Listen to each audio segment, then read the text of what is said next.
So based on our quantitative research, the inhabitants view the border as a financial resource. It's also a creator of employment in the absence of other means of employment. So working on the border becomes a survival imperative. It is also a recent and artificial construction.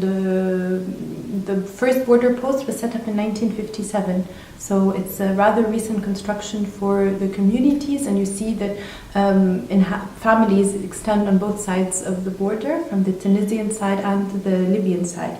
It is also regarded as sometimes as a source of tension and as a threat, since there's a declining of the security situation in Libya.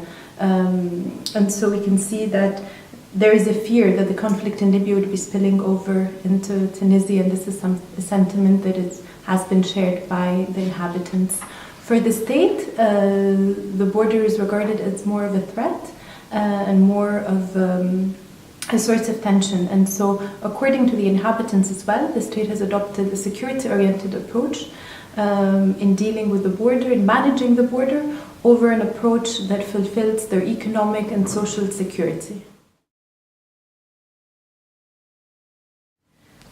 So I think there's a consensus between different experts and different observers that there have been two phases to the border areas, one from 2011 to 2013, and there we can see the collapse of old border control with the withdrawal of the National Guard and the police, who have had difficulties in establishing new legitimacy and effective apparatus to securing the border. And of course, with the declining security situation in Libya and the porosity of the border itself, there was an influx of refugees arriving to the two towns of Bengerden and Hiba on the Tunisian-Libyan border. From 2013 onwards, there's the return of security, the return of control through a buffer border area that has been guarded by the army. There's also the need to support initiatives that work in favor of community participation and mechanisms of local governance. This is more timely since for the first time there are democratically elected municipal bodies elected in Tunisia.